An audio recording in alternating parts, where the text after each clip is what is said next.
Entonces ahora vamos a comenzar a ver otro tema, que es la estabilidad en los modelos de series de tiempo.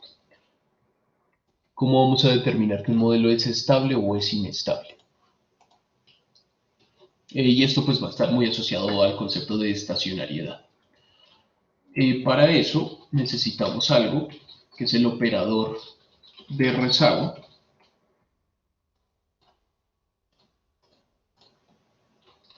Este se utiliza para rezagar o adelantar una serie de tiempo y se denota como L. L porque va a ser de lead o de lag, de adelanto o de rezago. Entonces, por ejemplo, si nosotros tuviéramos una serie de tiempo xt por L, eso va a ser xt menos 1. Vamos a rezagar un periodo. Si tuviéramos xt por L al cuadrado, va a ser xt rezagado a 2 periodos. Y digamos si tuviéramos xt por L elevado a la tau, pues va a ser xt rezagado a tau periodos. Eso sí, L está elevado a una positiva. Y si estuviera elevado a una potencia negativa, van a ser adelantos.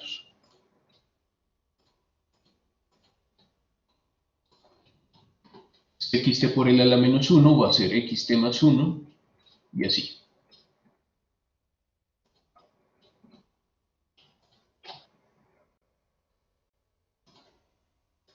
Y si por ejemplo tuviéramos una constante c, y lo multiplicamos por L, eso va a ser la misma constante.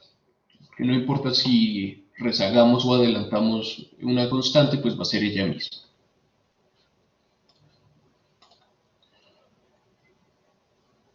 Ok.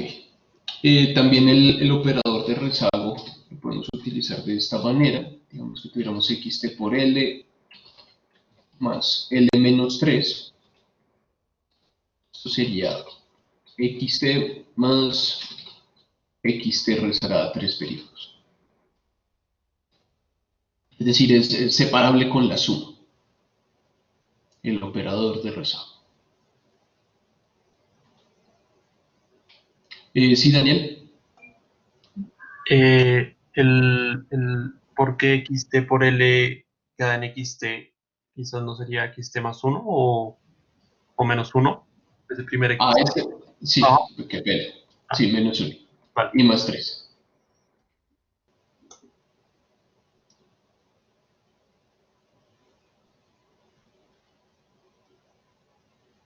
Bien. Existen algunas propiedades del operador de rezago que vamos a utilizar. La primera, que al final termina siendo como más bien expansiones, pero solamente que las utilizamos sobre el mismo operador de rezago. Si tuviéramos 1 sobre 1 menos alfa L, esto va a ser 1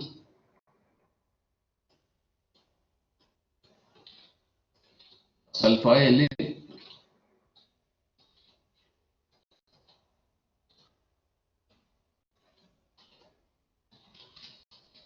alfa L al cuadrado, y así sucesivamente, si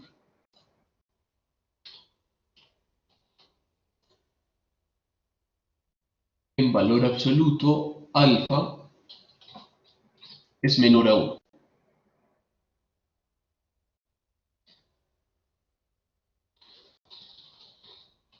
Vamos a ver de dónde sale eso y vamos a ver varias fuentes de dónde sale eso. Una va a ser con aproximaciones de Taylor.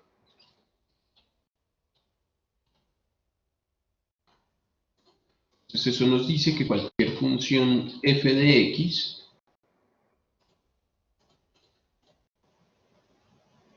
es aproximadamente igual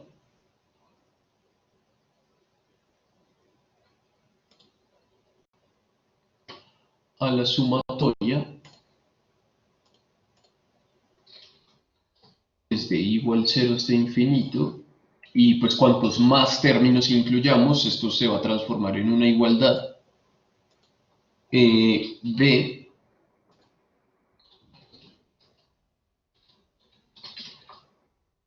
fi de a por x menos a elevado a la i sobre i factorial.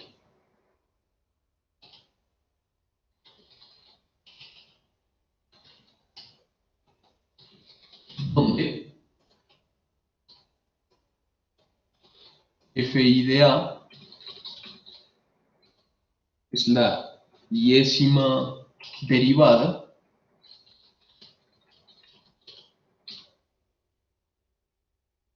de la función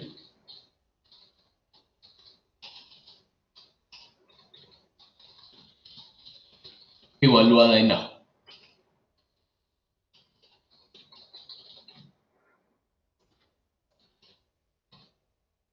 Entonces eso se dice que es una aproximación alrededor de ese punto a.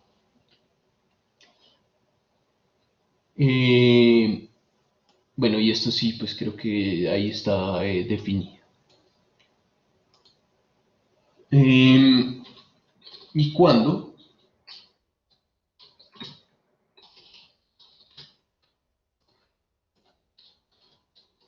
A es igual a 0, esto se dice que es una aproximación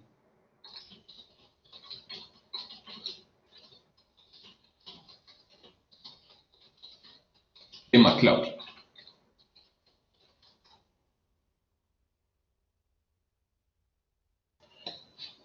Entonces, utilizando esto, vamos a encontrar y a demostrar que esto es cierto.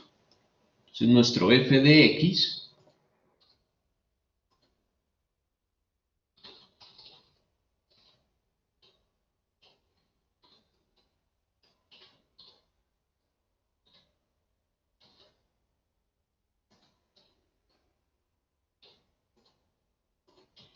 vamos a decir que es así.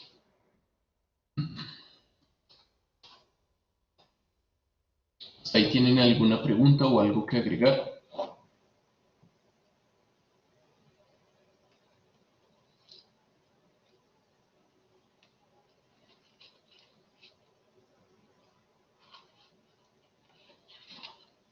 Bien, entonces, voy a armar un cuadrito.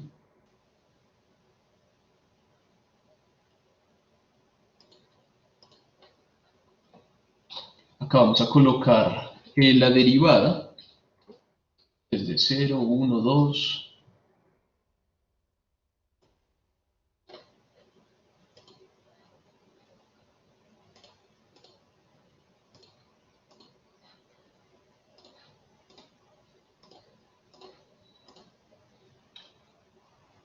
hasta, dejémoslo la número n.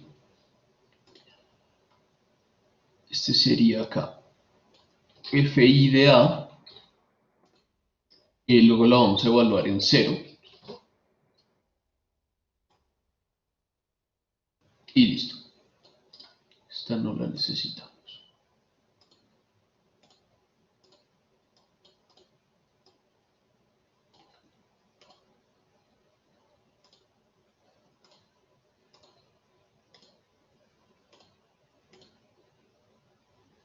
Bien.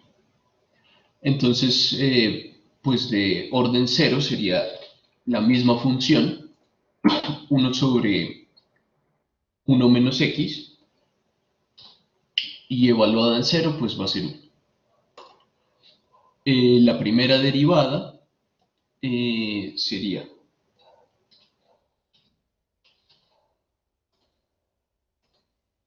1 sobre 1 menos x, todo eso elevado al cuadrado.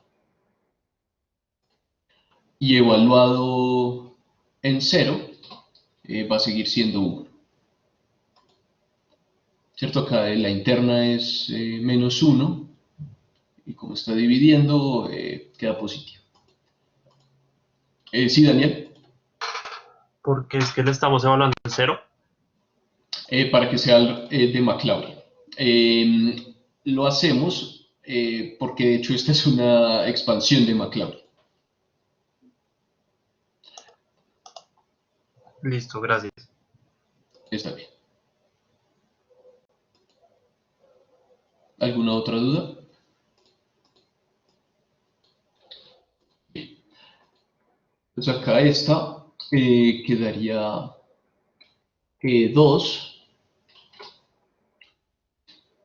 sobre 1 menos x a la 3, y evaluada en 0 queda igual a 2. Agreguemos acá otra.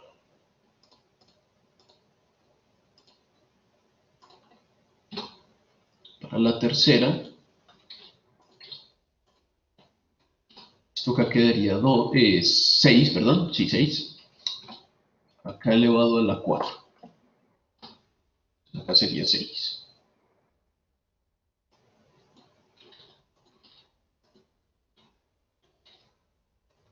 Y así.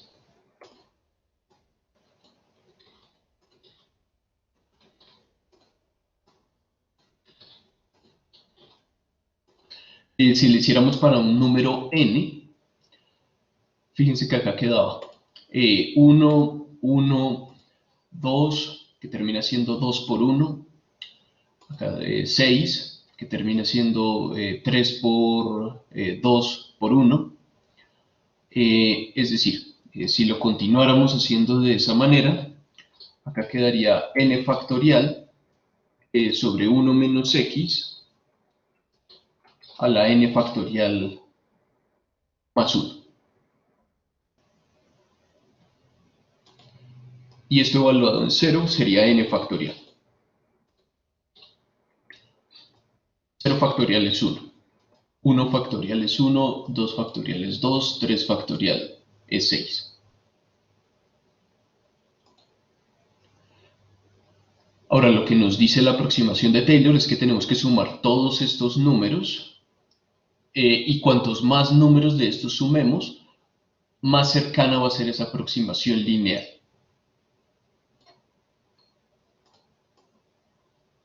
Entonces, si reemplazamos esto acá, nos quedaría evaluado en 0 y factorial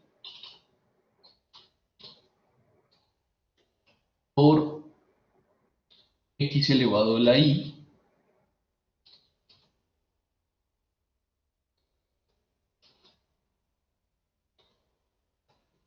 es decir, va a ser x elevado a la i. Esta aproximación para esta función. ¿Saben cómo se llama esta expansión? Más específicamente.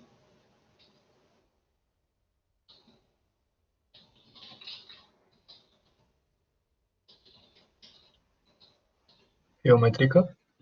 La geométrica, exacto. Que se utilizan, sale en todo lado. Esto sale en todo lado. Entonces creo que vale la pena ver uno bien de dónde sale esta expansión. Sería de esta manera. Pues si tenemos 1 sobre 1 menos alfa L, pues lo podemos expandir así.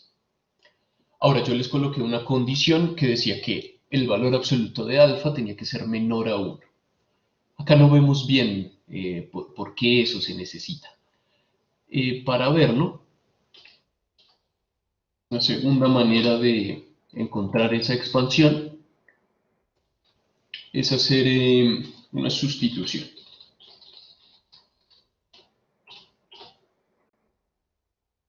Entonces digamos que nosotros definiéramos lambda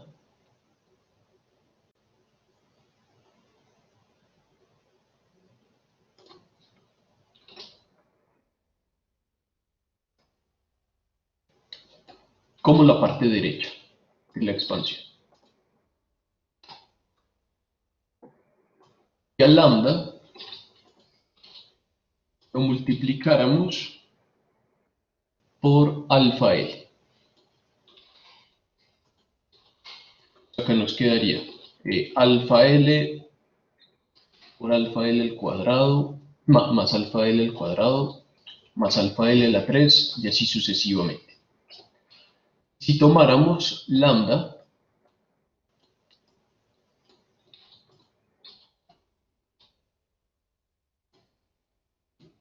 menos alfa L lambda,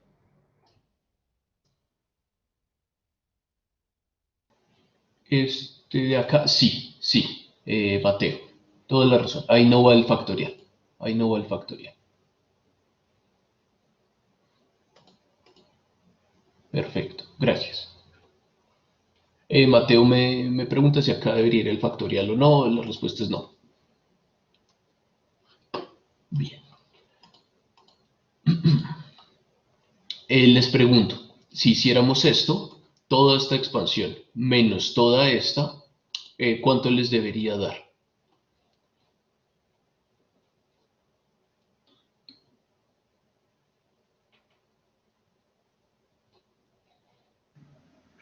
Uno menos alfa. Debería dar 1, ¿cierto? Porque este se cancela con este se cancela con este, pero fíjense que acá en este último va a sobrar algo, va a sobrar ahí un término. Alfa a la L a la N, ¿no? Alfa por L. Pues no sabemos exactamente cuál es, pero el hecho es que, por lo que es, digamos que una sucesión infinita, pero si fuera finita, pues sería la n, quedaría ese último más, pero si nosotros asumimos que el valor absoluto de alfa es menor a 1, pues va a quedar 1, ¿cierto? Porque esa última va a ser despreciable, totalmente despreciable, o aproximadamente igual a 1 al menos. Entonces ahí estaría la aproximación. Si fuera 0.99 elevado a algo muy grande, pues va a tender a 0. Y de acá nos quedaría, si factorizamos lambda, sería factor de 1 menos alfa L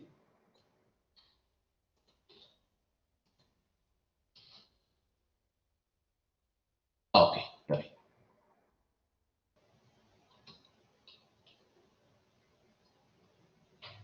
Quedaría 1 menos alfa, lambda factor de 1 menos alfa L igual a 1.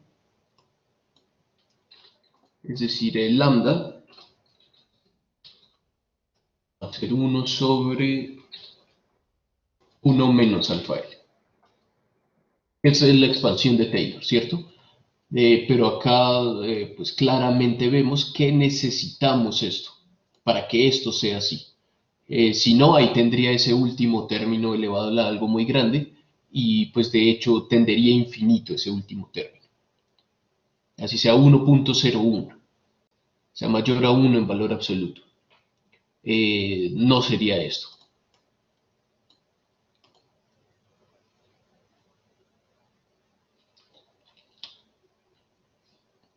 Ok, esto era la primera propiedad del operador de rezago.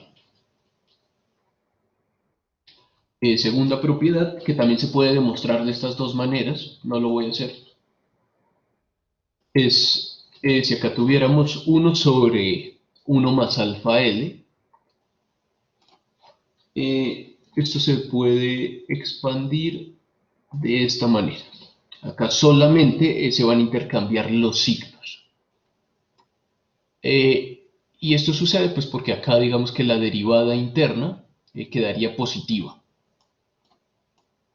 cada vez que derivemos esto.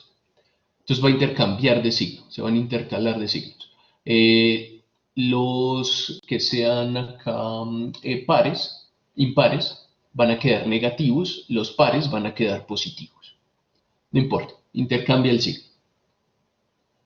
Esto lo podemos hacer si el valor absoluto de alfa es menor a 1. Y tercera propiedad,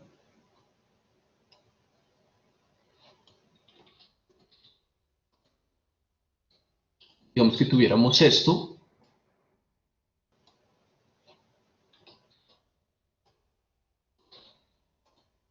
pero el valor absoluto de alfa es mayor a 1.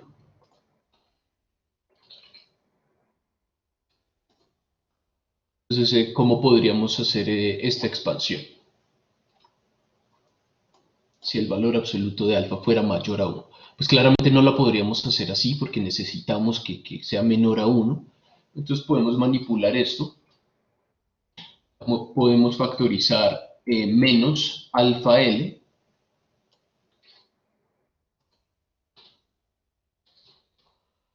factor de 1 menos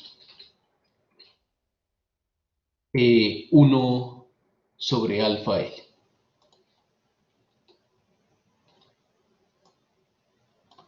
Entonces si acá multiplican este por este, queda menos alfa L, y si multiplican menos alfa L por todo este de acá, queda el 1. Entonces es igual. Y como alfa en valor absoluto es mayor a 1, pues 1 sobre alfa va a ser menor a 1. Es decir, de esta parte sí podríamos hacer la expansión geométrica como lo hicimos arriba. Entonces esto sería igual a menos alfa L elevado a la menos 1, que sería este de acá, multiplicado por la expansión geométrica, es decir, 1 más alfa L,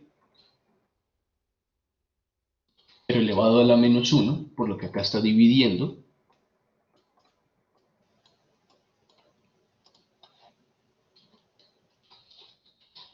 más alfa L al cuadrado, a la menos 2, y así. Pregunta sencilla. Entonces, acá estaríamos hablando de rezagos o de adelantos.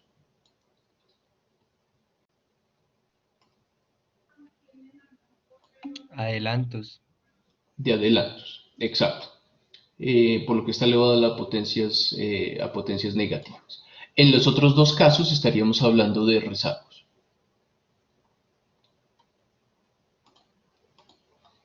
¿Alguna duda hasta acá?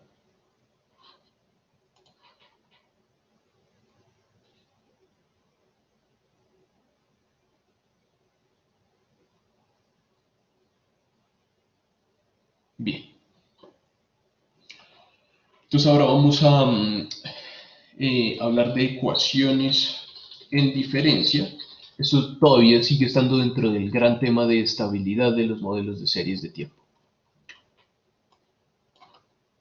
Estas ecuaciones en diferencia, pues es lo que nos va a decir si un modelo o una ecuación en diferencia es estable o es inestable. Acá vamos a derivar esas condiciones. Entonces vamos a comenzar con las de primer orden. Sí, Carlos. Bueno, profesor, es que no entendí muy bien entonces el 3, ¿qué es lo que nos está diciendo? Ah, lo desarrollamos algebraicamente, pero no sé qué es lo que nos está diciendo. Adición. Nos va a decir, básicamente nos va a decir que en una ecuación en diferencias, si esto fuera mayor a 1, el valor de una serie de tiempo hoy va a descontar todo el futuro, porque van a ser los adelantos. En cambio, esta de acá va a traer a valor presente todo el pasado, más o menos eso. Perfecto, gracias. Bien. Entonces las de primer orden tendríamos que xt va a ser igual a alfa 1 por x en t menos 1 más e sub t.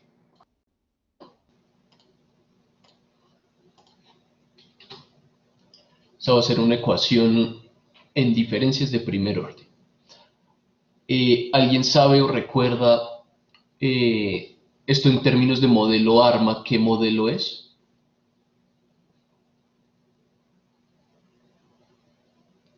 ¿Un AR1? Una AR1, exactamente. Esto sería como correr una regresión de XT contra X en T-1. Sería eso. Acá pues también vamos a encontrar la estabilidad de estos modelos, las condiciones para que esos modelos sean estables.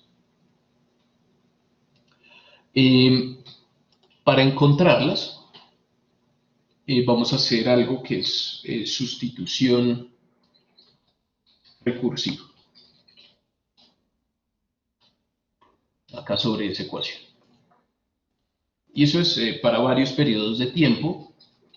Vamos a encontrar la ecuación y vamos a reemplazar esas ecuaciones que encontremos en las de periodos sucesivos. Pues acá nos quedaría que x1 va a ser igual a alfa 1 por x0 más s1. Eso para el primer periodo de tiempo. Para t igual 2,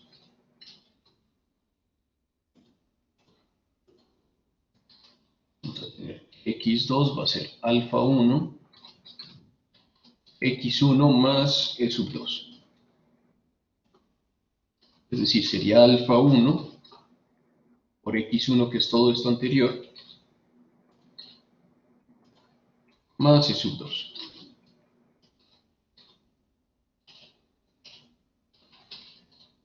Sería alfa 1 al cuadrado, x0, más alfa 1 por e sub 1 más e sub 2.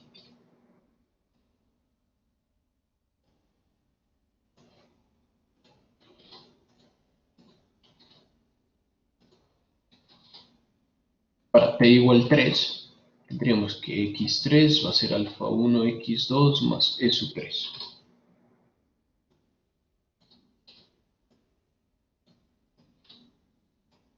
Va a ser alfa 1, x2, que era todo eso anterior, más e sub 3.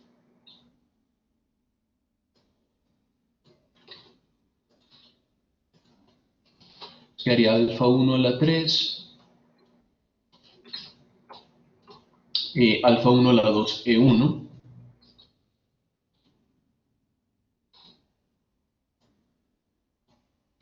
alfa 1, E2, más E sub 3.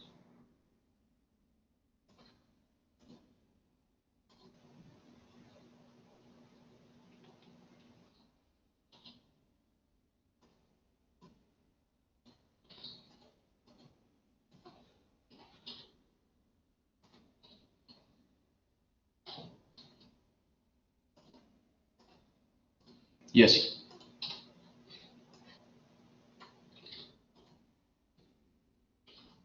Para un periodo t, nos va a quedar que xt va a ser alfa 1 elevado a la t por x0, que era alfa 1 a la 3, por x0 era x3, alfa 1 a la 2 era x2. Más alfa 1 a la t menos 1 por el primer error, alfa 1 a la t menos 2 por el segundo error,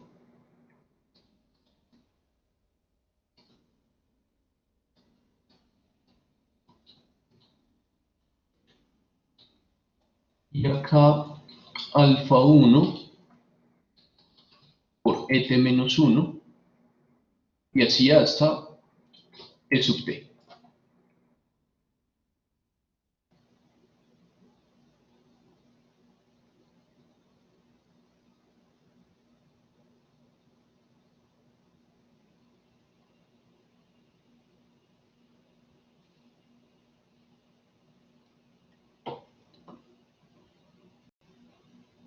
Ahora el valor de alfa, acá, nos va a determinar cómo vamos a interpretar esta ecuación.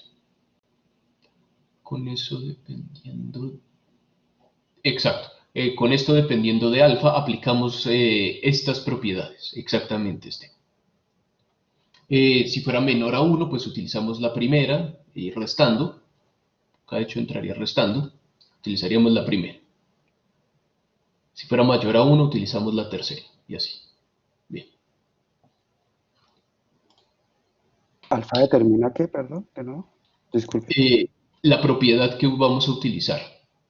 Es decir, si utilizamos esta primera, y acá con el signo, la primera propiedad del operador de rezago, esta si acá entra sumando, y esta si alfa es mayor a 1, y esto entra restando. Entonces ya podrían pensar en otra, ¿cierto? ¿Queda eso claro? ¿Quién me preguntó? Camilo.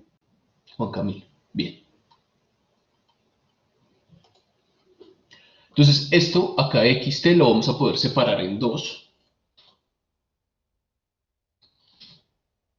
Se va a tener algo que vamos a llamar la solución homogénea, más algo que vamos a llamar la solución particular.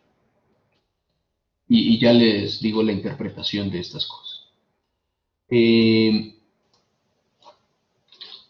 La solución homogénea va a ser esta parte, que esto va a depender netamente de las condiciones iniciales, del valor inicial de esa ecuación de primer orden. Y la solución particular va a ser todo esto de acá, que va a depender de los términos de error o de las innovaciones. Supongan ustedes que el valor de alfa fuera menor a 1 en valor absoluto. Si eso pasa y tenemos muchos periodos de tiempo, muy seguramente la solución homogénea va a ser 0, o va a tender a 0 a medida que el tiempo va aumentando. Se llama homogénea porque, digamos que persiste, siempre está presente en la serie de tiempo. Y en términos de la solución particular, si alfa 1 fuera menor a 1 en valor absoluto, lo que diríamos es que estos choques, o la parte del error, esto podrían pensarlo como un error de un modelo de regresión. Acá en series de tiempo el error a veces lo vamos a llamar innovaciones, porque es algo que está ocurriendo en un periodo de tiempo actual. Es algo nuevo que no estamos explicando. Innovaciones. Si alfa 1 fuera menor a 1 en valor absoluto, lo que diríamos es que el peso de estas innovaciones del pasado remoto, las primeras innovaciones que ocurrieron, pues ya no van a afectar tanto a xt como las innovaciones de hoy. En ese sentido, la variación no explicada de las innovaciones de hoy, pues aportan más al valor de xt de hoy. Se llama solución particular esa parte porque es particular a las innovaciones. Estos son realizaciones de las innovaciones, no es el ensamblaje. ¿Qué parte, Paula? Es que dije muchas cosas. Más o menos, ¿qué parte?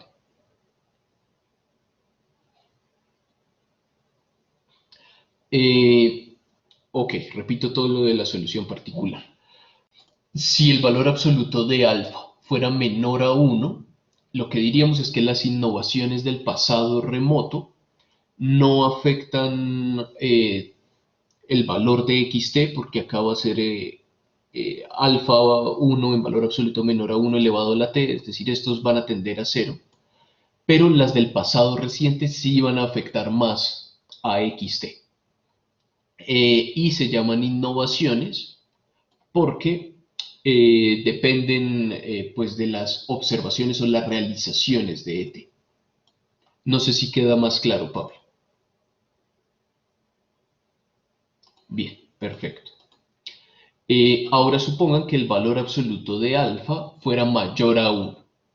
Si fuera mayor a 1, lo que diríamos es que la solución homogénea pues va a explotar a través del tiempo, así sea menos 1.01 o 1.01, esto va a crecer a través del tiempo.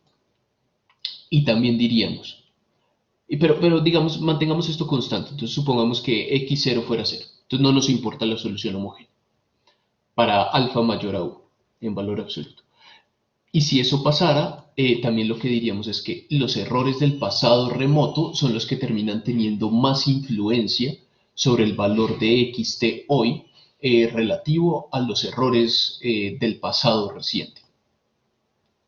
Entonces, también por eso nos gusta que alfa 1 sea menor a 1 en valor absoluto, para que esta ecuación sea estable. Si eso pasa, la solución homogénea tiende a cero y los errores del pasado reciente terminan afectando más a xt hoy que los del pasado remoto. Eso lo podemos controlar. Si alfa 1 es mayor a 1, pues podemos utilizar las transformaciones que ya vimos para volver esta serie de tiempo en estacionaria y obligar, digamos, a la ecuación, transformar a la ecuación para que alfa 1 ya sea menor a 1 en valor absoluto.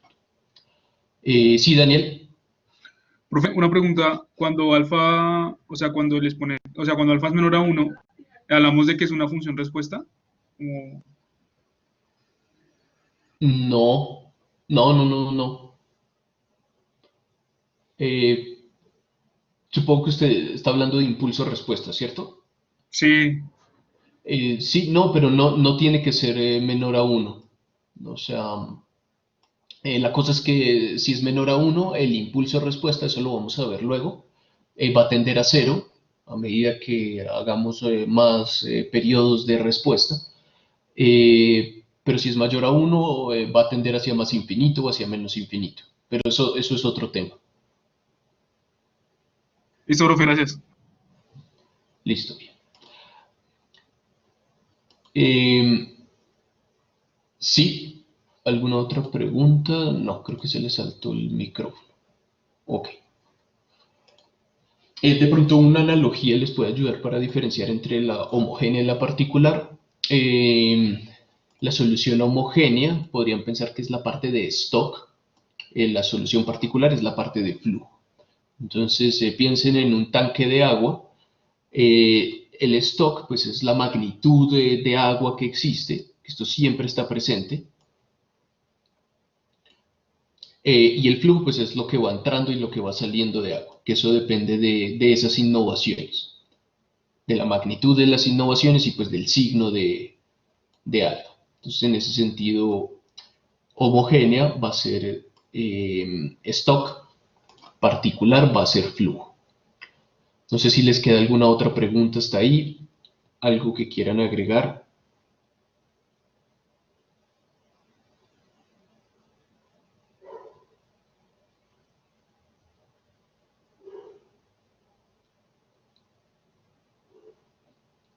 Bien. Entonces, resumen de toda esa interpretación que dijimos, se necesita que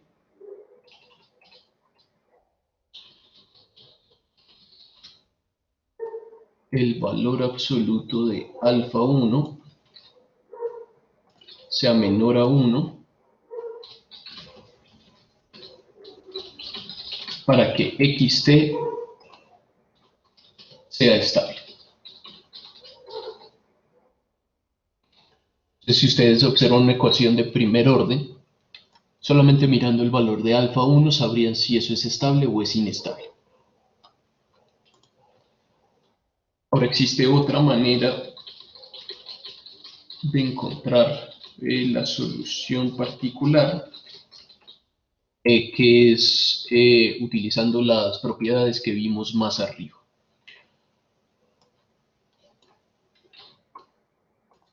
Que no sea con sustitución recursiva.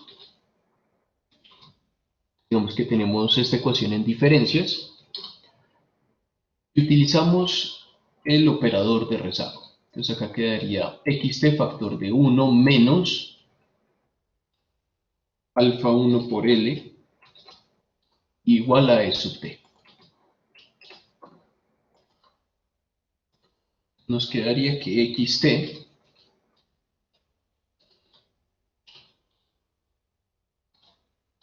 va a ser E sub t sobre 1 menos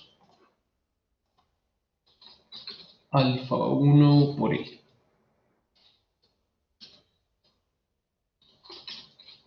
Entonces, si asumimos esto,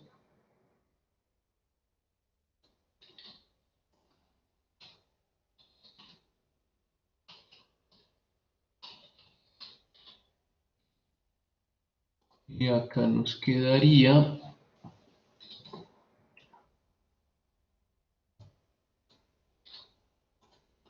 1 más alfa 1L, más alfa 1L elevado al cuadrado y así. Es decir, acá nos quedaría ET más alfa 1 por E en T menos 1 más alfa 1 E sub T menos 2, 1 al cuadrado. E sub T menos 2 y así sucesivamente, utilizando las propiedades del operador de rezago. Que eso es esto mismo. Está ordenado diferente, pero es esto mismo. Este es ET, alfa 1 ET menos 1, alfa 1 ET menos 1. El de acá sería alfa 1 al cuadrado de T menos 2 y así. Este nos sirve para encontrar la solución particular, de esta manera, no la solución homogénea. Ya sabemos que la solución homogénea es de esta forma. Entonces acá también pues estamos diciendo xt está construido como función de todos los errores pasados y el error contemporáneo. Todas esas innovaciones pasadas y contemporáneas. ¿Qué sucedería si nosotros acá colocáramos alfa 1 mayor a 1? Pues terminaríamos utilizando la tercera propiedad y nos va a quedar que xt hoy está construido como todas las innovaciones descontadas del futuro traídas a hoy. Si estamos hablando de una cuestión de expectativas, como a la Lucas, expectativas racionales o expectativas adaptativas, no, más racionales, pues eso tiene sentido, si estamos hablando de precios, pero no todas las series de tiempo son precios. Entonces, en ese sentido, pues esto tal vez es más plausible para la realidad, que xt hoy esté construida con funciones de segundo orden,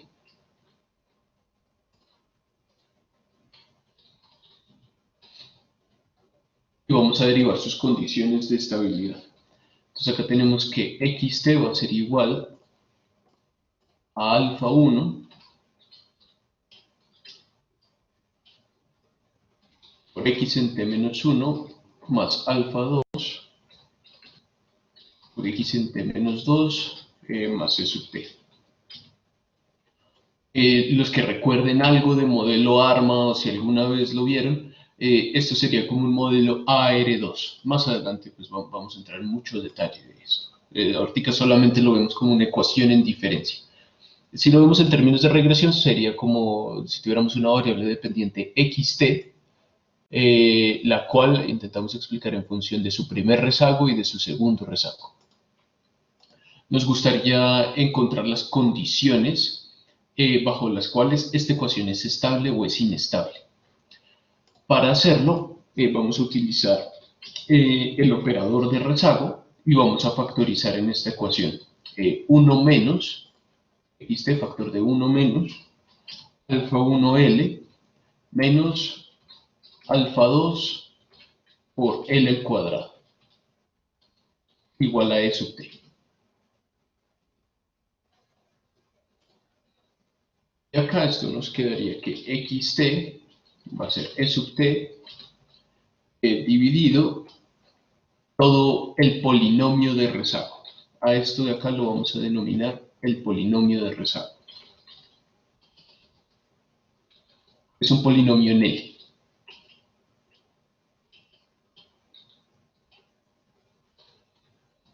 A veces no coge bien.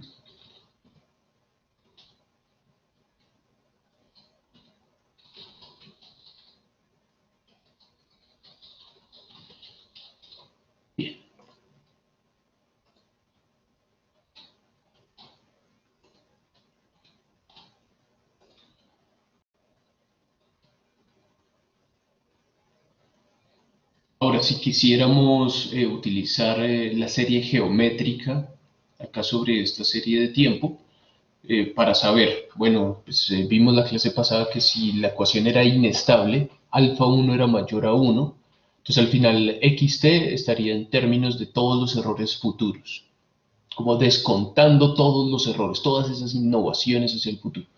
Pero si xt fuera estable, xt estaría conformada por todos los errores pasados y el contemporáneo, y es t. Acá no podemos utilizar directamente, al menos no así, la serie geométrica. Entonces lo que podemos hacer es un polinomio de orden 2, siempre se va a poder factorizar de esta manera, como lo que está en la parte del denominador, va a ser una constante k por 1 menos lambda 1 por L por 1 menos lambda 2 por L.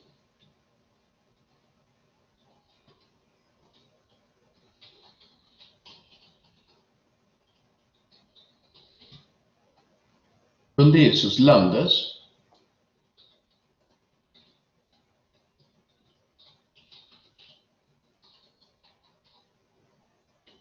se conocen como el inverso de las raíces del polinomio de rezago. Estos pues los vamos a poder estimar en la práctica, todas estas ecuaciones al final los vamos a poder estimar y vamos a conocer estos lambdas. O sea, esto tiene también una contraparte empírica muy importante. De esta manera, en caso de que el valor absoluto de esos lambdas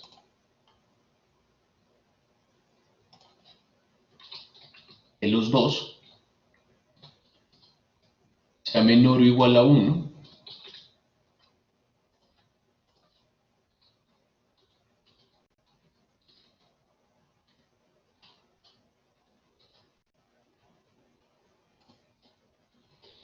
se dice que la serie de tiempo xt será estable.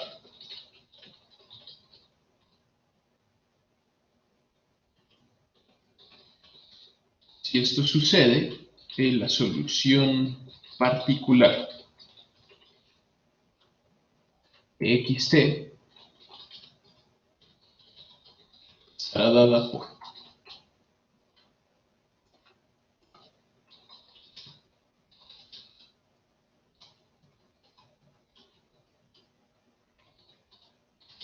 et sobre k, esta parte de acá. Fíjense que si los lambdas son menores a 1 en valor absoluto, pues podemos utilizar la serie geométrica. Dos veces. Una acá para lambda 1 y la otra acá para lambda 2.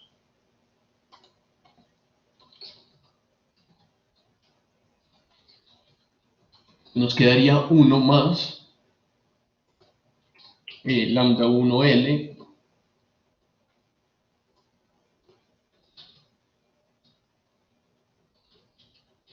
lambda 1 por L al cuadrado, así. Y lo mismo para lambda 2.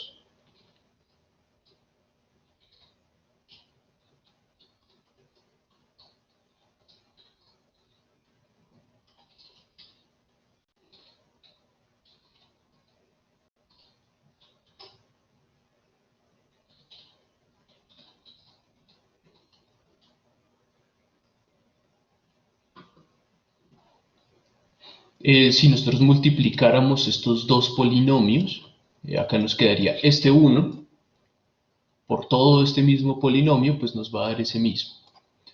Luego lambda 1L por este 1, pues lambda 1L, acá van a ser productos de los lambdas por L al cuadrado, igualmente va a ser rezago.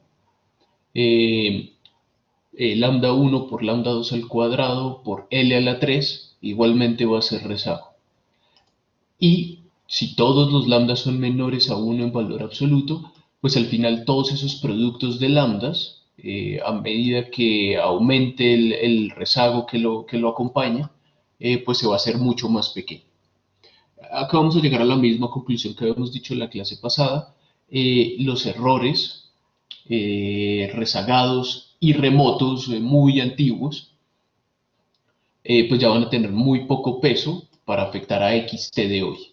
Y van a ser los errores contemporáneos los que tengan mayor peso sobre XT particular de hoy. Esta sería la solución particular. ¿Hasta ahí tienen alguna pregunta?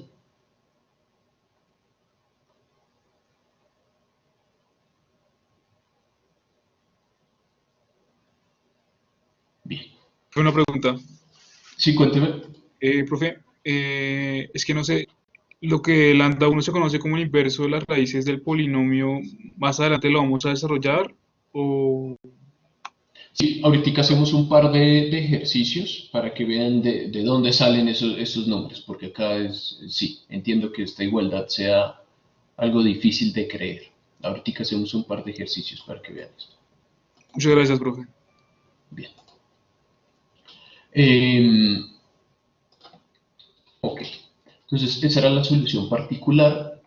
La solución homogénea, pues va a ser de la misma forma de la vez pasada, de la de una ecuación en diferencias de orden 1, era de la forma coeficiente a la t por x0. Esa era la solución homogénea, de la de orden 1. Para las de orden 2 va a ser algo similar, va a ser de la misma forma, va a ser lambda 1, lambda, no alfa, elevado a la t por A1 más lambda 2 elevado a la t por A sub 2. Donde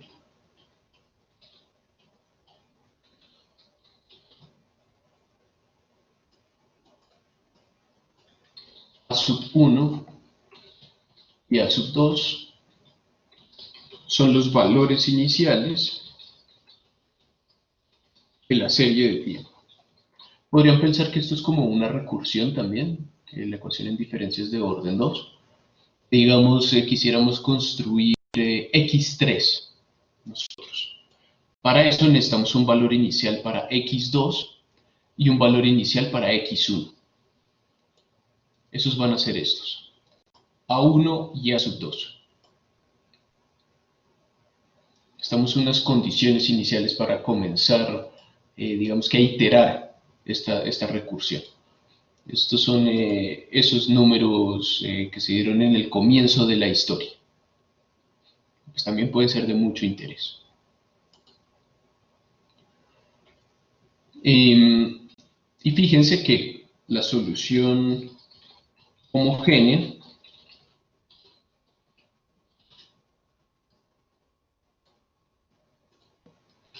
tiende a 0 cuando la serie de tiempo es estable.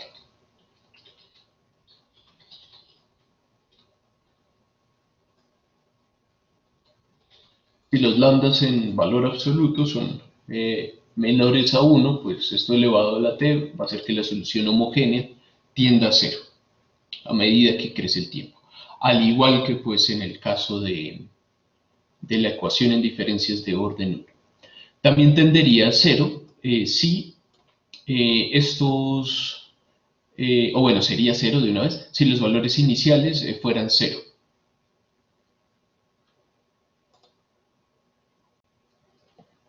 Veamos un ejemplo.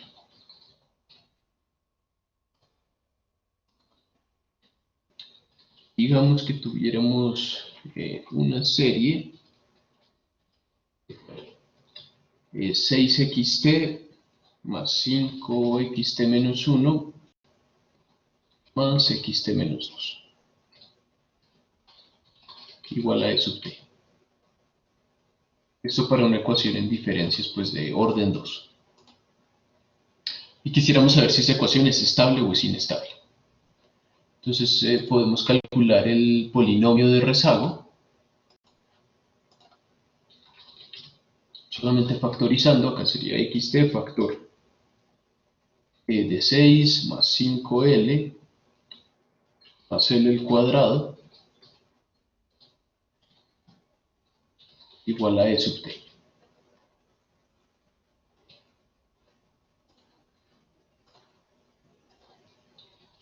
Nos quedaría que xt va a ser E sub t dividido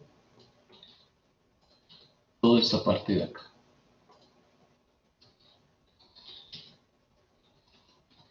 Y pues esto lo podemos factorizar de la forma que está acá arriba. Estamos dos números que multiplicados den 6 y que sumados den 5.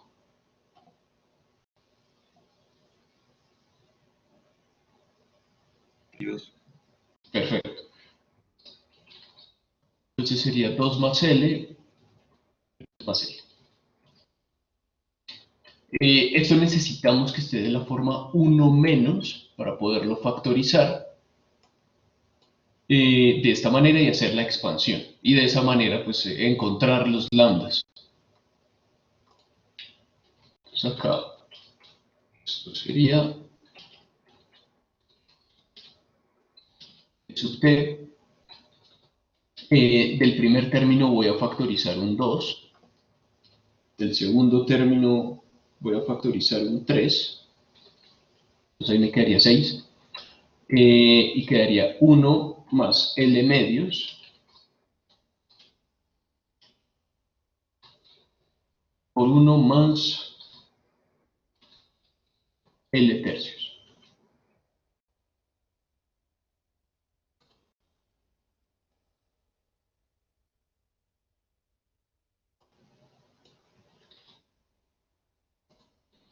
Después lambda 1 sería menos un medio,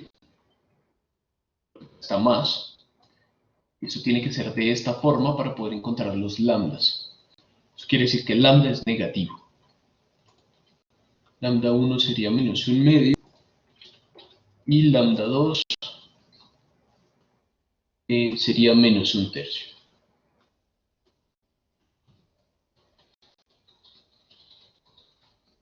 ¿Sería estable?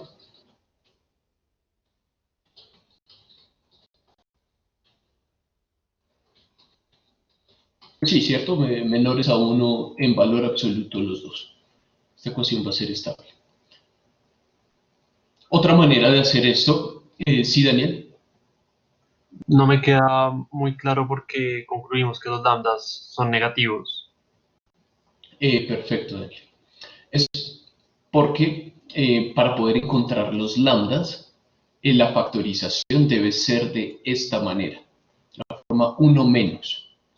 Pero pues acá ya llegamos a algo muy similar, pero nos da 1 más. Eso quiere decir que este negativo con el negativo del lambda nos da positivo. Por eso este es negativo. No sé si me hago entender. Sí, muchas gracias. Perfecto. Sí, Daniel de nuevo. Sí, profe, no entiendo de dónde sale como tal la factorización. O sea, entiendo hasta la segunda, la de 2 más L sobre 3 más L. Abajo, profe. Ahí, sí. Pero la otra no la entiendo en el denominador.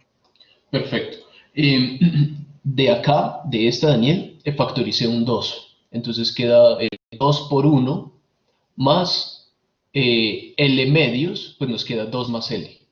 Y de esta de acá saqué un 3. Entonces quedaría 3 por 1, me da este 1. Y 3 Perfecto. por L, exacto. Bien. Listo. Y acá pues esta sería la constante. Esto de acá también lo pueden hacer con la ecuación cuadrática, que está acá en la memoria de Word. Está acá. También se puede resolver con esta ecuación. Con esta pues encontraríamos las raíces del polinomio de rezago. Los lambdas, ojo, son los inversos. Acá b pues sería el 5, a sería 1, el que pondera al L al cuadrado, y c sería 6. También pueden hacerlo con eso. Si quieren, háganlo y les va a dar esto mismo. Uno lo puede hacer factorizando si son números enteros más fácilmente. Si no, pues puede utilizar esto.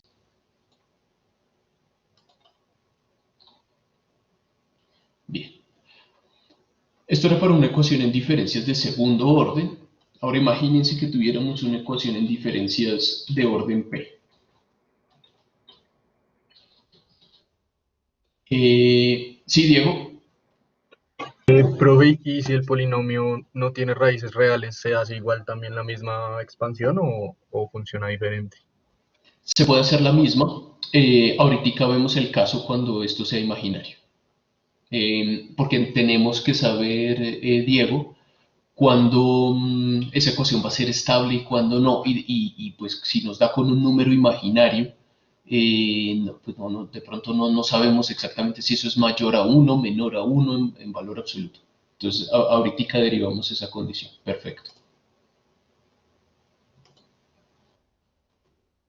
Gracias, profe.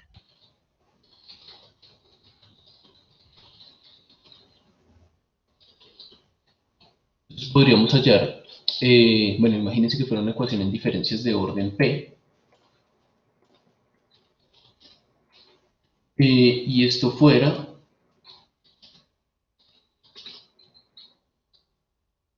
de esta manera.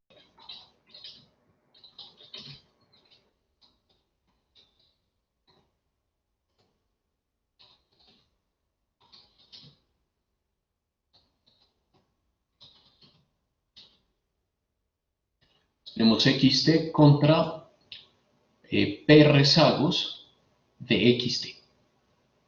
Esto pues en la terminología ARMA sería un modelo ARP, para los que ya lo han visto.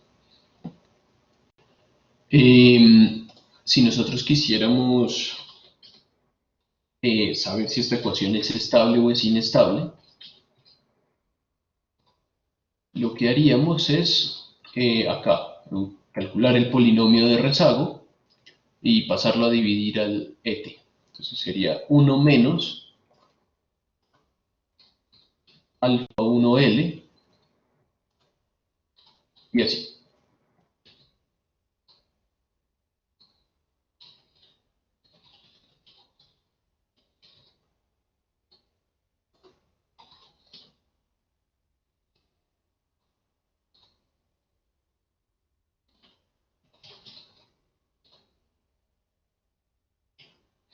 Hasta alfa P, L la P.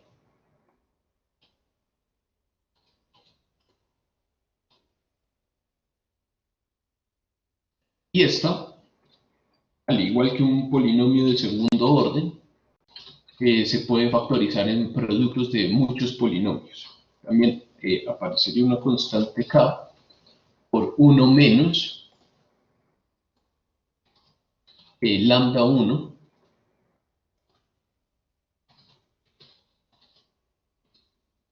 por L, lambda 2 por L,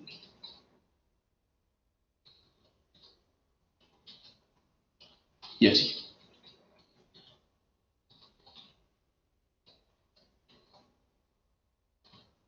Si van a existir P de esos lambdas. Y para nosotros poder hacer la expansión en términos de que xt sea estable, es decir, que solamente está afectada por los errores del pasado remoto en una menor medida y los actuales en una mayor medida, pues necesitamos que todos los lambdas sean menores a 1 en valor absoluto. Todos. Si hay uno que sea 1.01, ya la solución particular de esta serie de tiempo va a contener errores futuros. solamente con que haya uno que sea 1.01.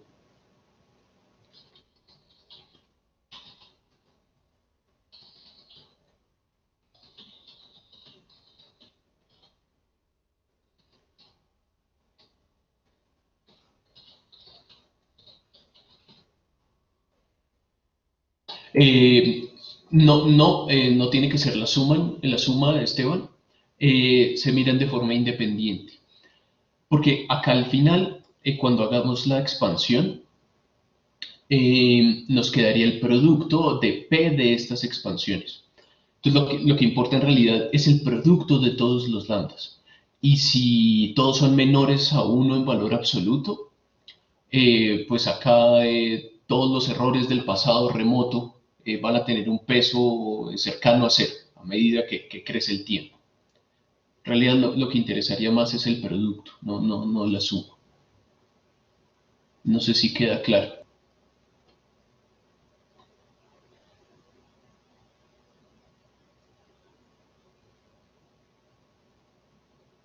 Bien, perfecto.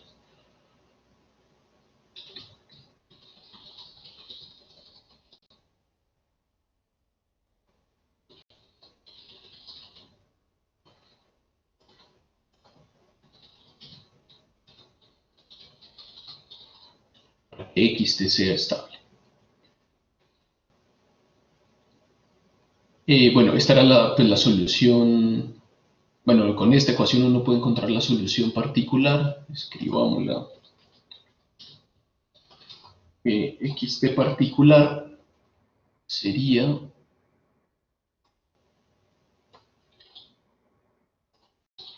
el producto de P expansiones de esta manera.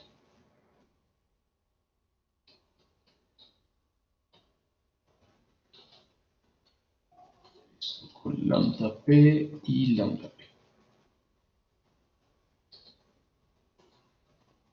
P. Porque acuérdense que si algún lambda era mayor a 1, teníamos que utilizar lo que vimos como la tercera propiedad del operador de rezago, y teníamos que factorizar esto, sacar el menos lambda L, para que nos diera pues, el número que estaba acá, algo similar a lo que hicimos aquí, para que este número nos diera menor a 1, y ahí hacíamos la expansión, pero la consecuencia es que quedaban los L's a algo negativo.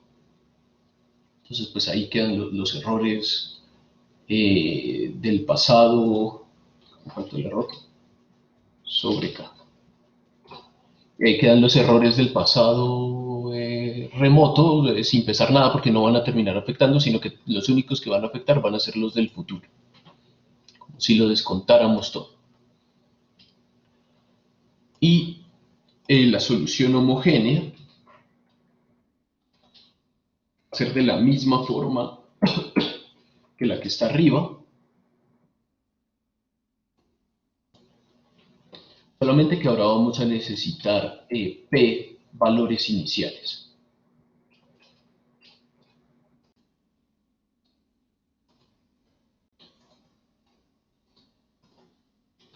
Va a quedar de esta forma. Y de nuevo, si todos los lambdas son menores a 1 en valor absoluto, pues la solución homogénea va a tender a cero a medida que aumenta el tiempo, que crece el tiempo. O pues si todos los valores iniciales fueran cero, pues esto ya sería cero. No sé si tienen alguna duda hasta acá.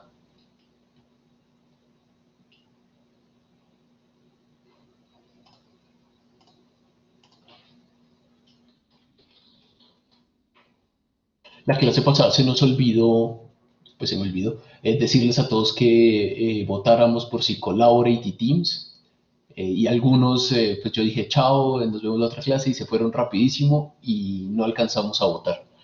Entonces, acuérdenme terminando esta clase, por favor, de votar para eso, para decidir qué plataforma.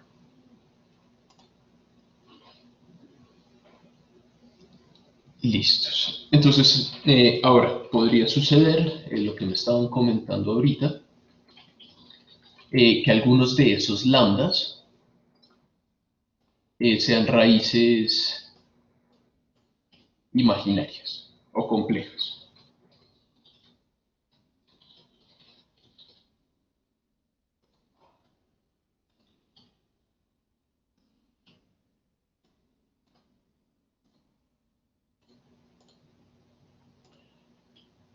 un número imaginario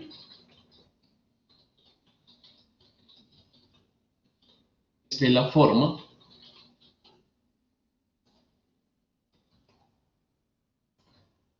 tuviéramos un número, va a tener una parte real, un número que va a ser real, va a tener un complejo conjugado siempre, va a ser de la forma más o menos, es decir, van a venir en pares. B por el número imaginario, donde A y B son números reales, pueden ser enteros, pueden ser irracionales, pueden ser racionales, los números reales, por un número I, donde I es lo que se conoce como el número complejo.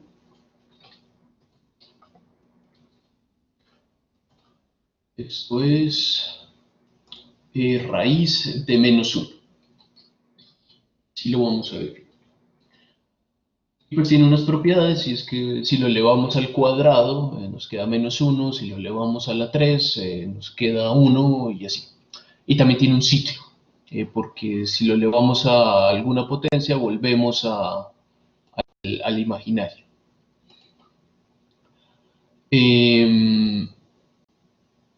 Ok, por ejemplo, bueno, no, y otra cosa importante, digamos, en las ecuaciones de orden 2, como las que vimos hoy, puede que los lambdas sean números complejos, porque vienen en pares conjugados, van a ser de la forma más o menos. En la de orden P, puede que algunos de a pares, ojo, de a pares, sean complejos. Si tuviéramos una ecuación de orden P y P es 7, digamos, puede pasar que 6 de esos números, 6 de esos lambdas sean números complejos y el otro pues sea un número real. Si es par, pues puede que todos sean números complejos, si P fuera par. Lo que sí no puede suceder es que en la ecuación de orden 1, la que vimos la clase pasada, el alfa, que era el que nos definía la estabilidad, alfa 1, sea un número imaginario, porque vienen de pares conjugados en ese mismo orden de ideas. Entonces, la de orden 1 es la más sencilla de todas porque la estabilidad siempre va a estar determinada por un número real. ¿Cuál es la intuición? Es algo más bien matemático, Felipe, pero la cosa es que igualmente vamos a encontrar todos estos alfas y esos alfas van a ser números reales, igualmente. No hay problema con que sean números imaginarios. El problema es que, ¿cómo sabemos la estabilidad si los lambdas son números imaginarios? ¿Queda eso claro?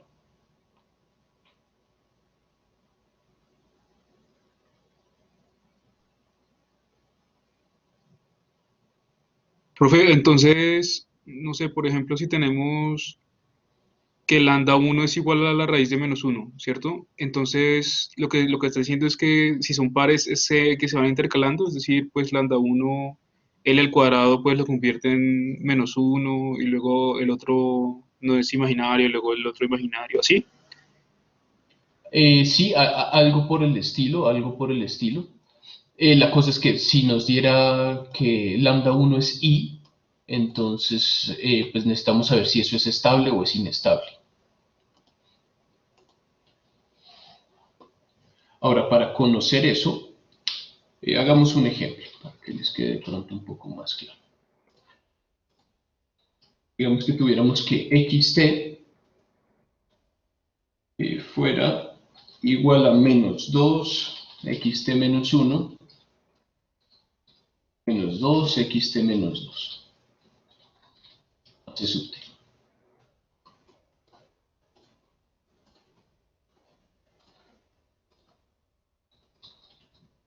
Acá tuviéramos xt factor de 1 más 2L más 2L al cuadrado igual a L. Este sería el polinomio de rezago. Y utilizamos la cuadrática, el otro método, para para encontrar las raíces.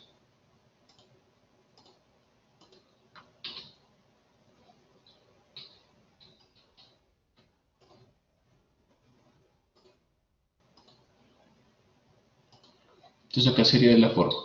Menos 2 más o menos 4 menos 4 A, es este, por C sobre 2A.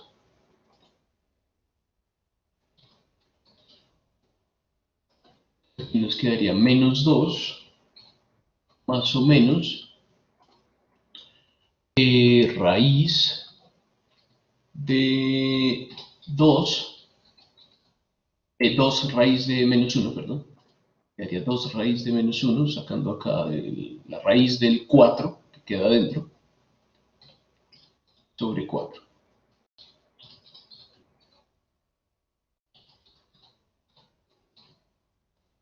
Este sería el número imaginario. Siempre va a ser de esta forma. Número real más o menos b, otro número real multiplicado por el imaginario. Queremos saber si esto es estable o es inestable.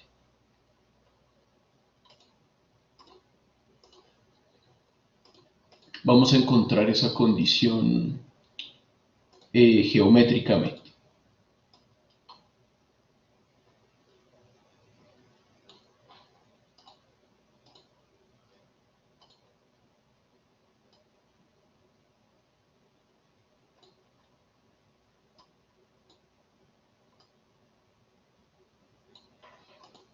Esto sí está recto, ¿no es cierto?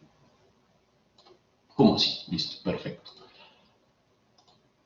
Entonces, digamos que en el eje de las X,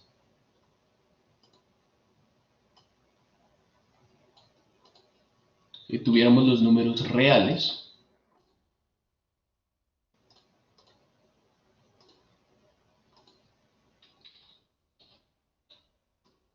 en el eje Y tuviéramos los números imaginarios. Si graficáramos pues, números reales, solamente van a dar en el eje X. Si alguno tiene algún componente imaginario, pues va a dar sobre algún cuadrante, excluyendo el eje X. Siempre van a ser pares conjugados, entonces uno va a estar arriba y el par conjugado va a estar abajo, o al contrario. Se puede demostrar que acá A, este número A del número imaginario, no lo confundan con este A, qué pena la anotación, a veces uno se queda sin letras. Este es otro A, este es pues, el clásico de la ecuación cuadrática que estaba aquí. A es igual a M por coseno B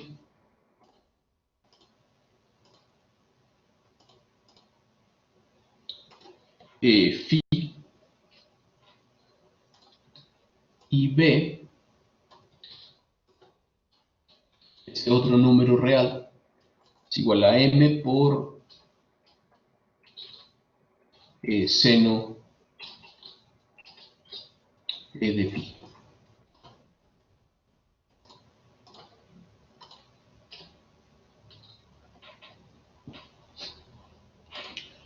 Entonces, si graficáramos, digamos, acá un número imaginario sobre estos ejes, vemos que acá esto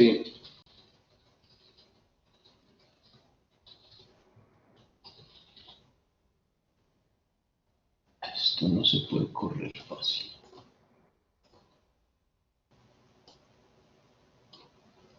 Bien.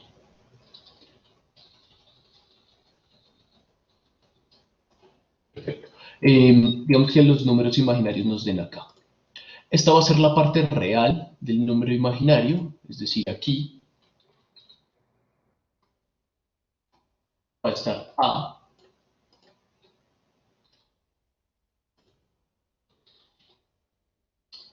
y acá va a estar más b,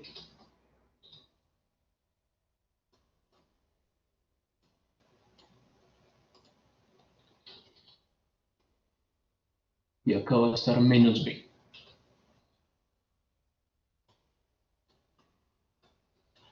Para saber qué tan grande es el número imaginario y pues por ende saber si esto es estable o no, lo que vamos a hacer es que vamos a calcular norma del vector eh, que tiene pues cada número imaginario.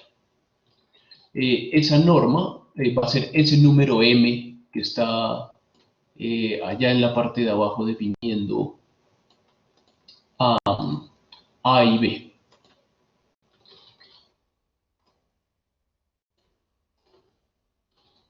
Sería m,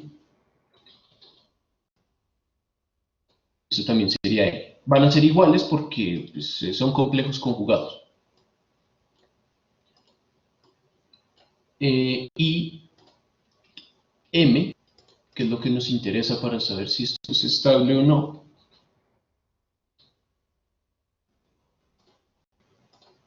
va a ser raíz de a cuadrado, este cateto, más b cuadrado con este otro cateto. Y pues raíz de todo eso sería e. Es decir, esta es la raíz, esta es la norma de la raíz. En el ejemplo,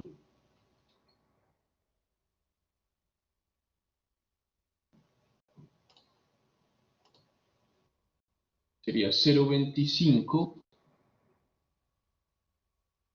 más 0,25.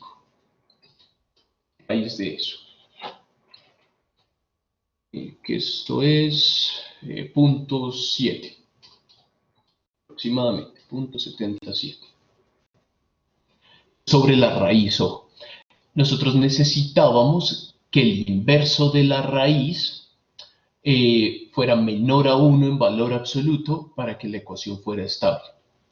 Pero acá calculamos el m sobre los valores de la raíz.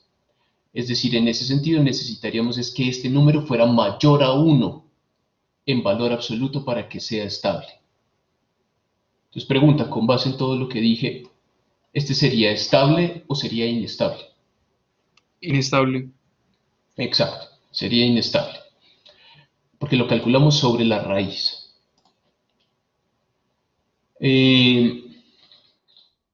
Tarea que les va a ser muy útil. Investigar cómo calcular el inverso de un número imaginario. La respuesta no es 1 sobre. Entonces ya les descarté la intuición. ¿Sí? ¿Alguna otra pregunta? Profe, pues todo me quedó claro, pero, o sea, tengo una pregunta sobre, pues, lo que hiciste con la gráfica acá arriba, sobre los catetos y eso, pues, la verdad no lo entendí muy bien, profe. Ah, ok. No, esto es por Pitágoras. Esto es calcular la hipotenusa. No sé si queda más claro. Ah, solamente Pitágoras, ¿no es cierto?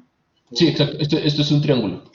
Acá este cateto es A, este otro cateto es B, entonces M lo calculamos así. Ay, se me olvidó. Y, ok, y B sería como la base del triángulo, ¿cierto? Es como, A sería la base, B sería la altura, pues dependiendo cómo uno lo mire, pero sí, y M pues sería la hipotenusa.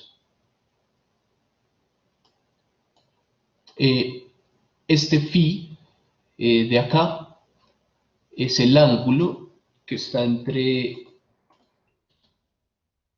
Esto queda muy feo.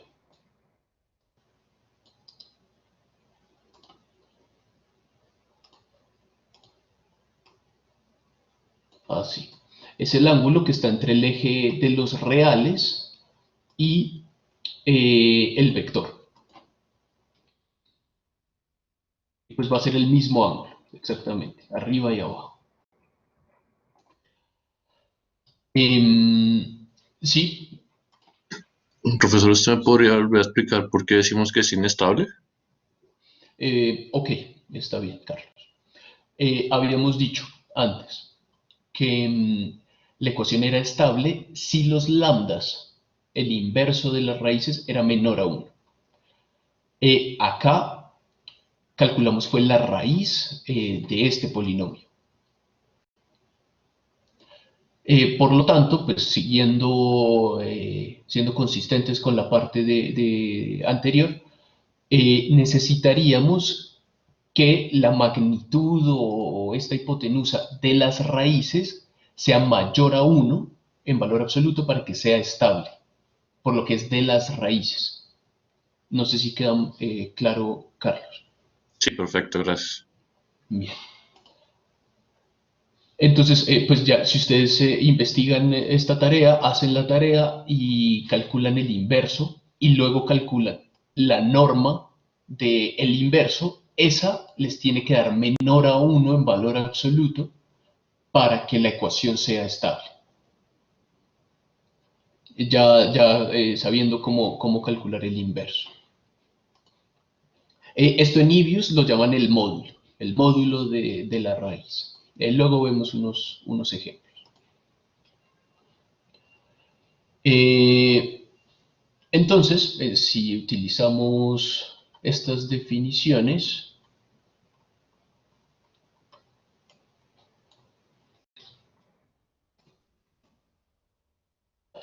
Word a veces uno no entiende a Word. Ok. Utilizamos esas definiciones. El número imaginario, perdón, sería m factor más o menos seno de phi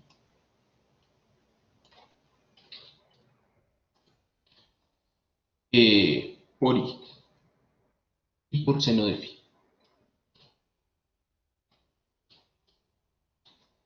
Esto va a ser igual a m por exponencial de más o menos i por phi. ¿Alguien sabe cómo se llama esta ecuación? Y me podría comentar cómo se llama. Que sea esto igual a esto. La fórmula de Euler. Exactamente, la fórmula de Euler. Pues en realidad le dicen la fórmula es cuando phi vale 0, pero sí, está bien, la fórmula de Euler. Esta va a aparecer en muchas partes del curso. Entonces en el segundo taller, primer punto, les voy a dejar que demuestren esta igualdad. Para eso, pues ahí en el taller yo les digo paso a paso cómo hacerlo, pero para que no sea un acto de fe, lo pueden hacer con series de Taylor, que fue lo que vimos la vez pasada. Solamente tienen que hacer la expansión de Taylor de la función seno y la expansión de Taylor de la función coseno. Y van a ver que se cumple esta igualdad. Va a ser importante porque va a aparecer en varias partes del curso. Ok, entonces